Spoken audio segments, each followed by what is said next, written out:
La réforme grégorienne au XIe et XIIe siècle. Alors pour les promoteurs de la réforme, les péchés du monde sont dus à la fragmentation de l'Église et à son appropriation par les puissants, d'où une double aspiration à la purification de l'Église d'une part et à la purification de la société tout entière d'autre part. Pour commencer, nous allons voir les acteurs de la réforme. D'abord les moines. Au Xe siècle, les princes soutiennent le renouveau monastique en fondant de nouvelles abbayes, telles Ripoll en 879 ou Cluny en 910, puis les seigneurs en fondant des abbayes plus petites ou des dépendances appelées obédiences ou prieurés. Les relations entre les moines et l'aristocratie se placent alors sous le signe de l'amitié, c'est-à-dire d'une reconnaissance et d'une assistance mutuelle. Les moines écrivent la liste de leurs bienfaiteurs et prient pour leurs défunts.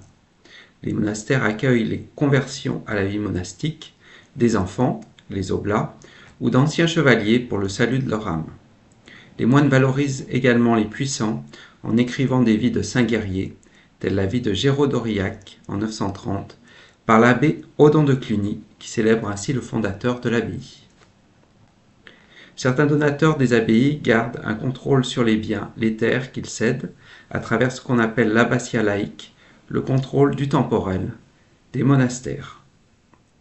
À partir de l'an 1000, on constate cependant une rupture de cette amitié, une volonté des moines de s'émanciper de toute tutelle laïque et d'affirmer leur autonomie. Elle se ressent par exemple dans les chartes monastiques qui dénoncent les mauvaises coutumes, c'est-à-dire des prélèvements laïques considérés comme indus sur les abbayes. Au Xe siècle, la papauté entretient également des relations d'amitié avec les empereurs carolingiens puis ottoniens qui protègent les États pontificaux et soutiennent l'évangélisation de leur territoire. Et les papes sont choisis parmi les proches de la cour impériale. Ainsi, le savant Gerbert d'Aurillac, nommé pape par Othon III sous le nom de Sylvestre II. Mais à partir de 1050, on constate également une volonté des papes de s'émanciper de la tutelle impériale ou royale. Ainsi, Nicolas II décide de confier l'élection des papes aux seuls cardinaux. Et bien sûr, Grégoire VII, dans ses Dictatus Papae, affirme la primauté des décisions prises par le pape sur celles de l'empereur. La papauté est soutenue dans ses réformes par des évêques réformateurs, et le plus influent en France est Yves de Chartres, également par les légats, des représentants de la papauté dotés de pouvoirs exceptionnels, issus de la curie romaine ou désignés parmi les évêques ou abbés réformateurs. Et la papauté multiplie dans l'espace français des conciles, près de 170, entre 1049 et 1130. Du coup, on assiste à l'émergence d'un fonctionnement centralisé de l'Église. Nous allons maintenant examiner la volonté de la réforme grégorienne qui est de purifier l'Église et la société. D'abord en veillant à une séparation nette entre clerc et laïcs, fondée sur les états de vie et sur la sexualité.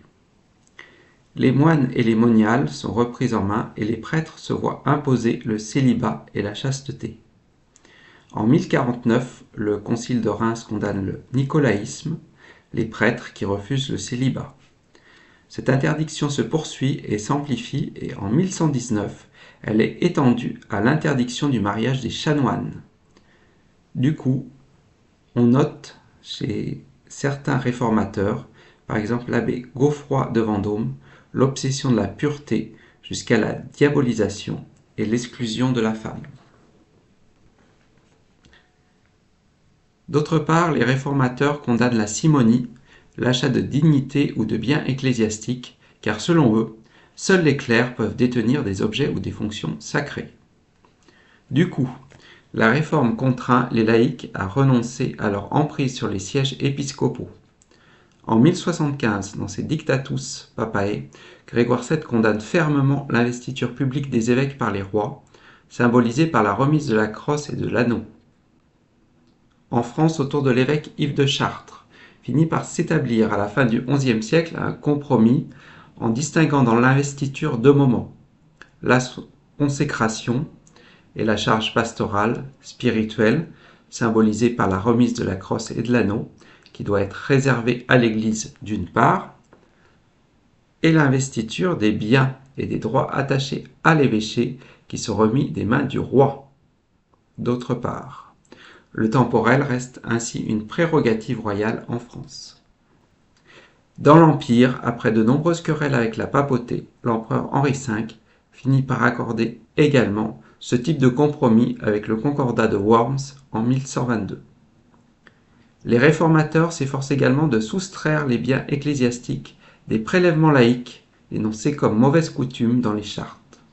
On assiste ainsi à l'émergence de seigneuries ecclésiastiques inviolables dont le territoire est protégé de tout prélèvement. En 1095, une bulle d'Urbain II délimite une aire d'immunité appelée ban sacré de 3 à 6 km autour de l'abbaye de Cluny, et des sauvetés délimitées par des bornes sont fondées en Gascogne et dans le Toulousain sur de nouvelles terres mises en valeur lors des défrichements. L'Église apurée, les réformateurs grégoriens veillent également à purifier la société tout entière à travers, d'une part, le mariage, puisque les laïcs doivent accepter que les religieux définissent les critères de légitimité de toute union et réglementent le champ de parenté du conjoint. Le mariage est désormais considéré comme un sacrement unique et indissociable, et des réformateurs essaient de réglementer les usages matrimoniaux. Seul l'échange du consentement des conjoints doit faire mariage, et il doit rester indissoluble avec l'interdit de l'inceste étendu au 7e degré de parenté. C'est ce qui explique le conflit du pape avec le roi Philippe Ier, qui enlève la femme du comte d'Anjou, Bertrade de Montfort, et l'épouse en 1092. En 1094, Philippe Ier est excommunié pour inceste et la sanction est renouvelée en 1095 et 1099. Les réformateurs mettent aussi en avant la vie d'aristocrates chastes, la vie du comte Simon qui refuse le mariage avec la fille de Guillaume le Conquérant en raison de sa parenté avec elle par exemple. Mais les résistances aristocratiques demeurent cependant très fortes au mariage imposé par les réformateurs. D'autre part, les réformateurs veillent à renforcer et à territorialiser l'encadrement pastoral. La paroisse est valorisée avec la restauration des églises et l'association d'églises et d'aires funéraires. Le cimetière est désormais consacré par l'évêque. Afin de mieux cerner l'espace de chaque paroisse, des opérations de bornage se poursuivent dans les zones de peuplement récent ou de remodelage du peuplement, et de 1060 à 1080, de grands chantiers d'églises se multiplient. Les nouveaux édifices se distinguent par leur homogénéité et leur complexité architecturale, avec le déploiement de sculptures sur les portails et les chapiteaux. C'est ce qu'on appelle l'art roman. Les sanctuaires se dotent de déambulatoires où viennent se greffer toute une série de chapelles rayonnantes. Enfin, on peut noter que la réforme diffuse petit à petit une conscience plus intériorisée du péché, qui est mieux à même de transformer les comportements.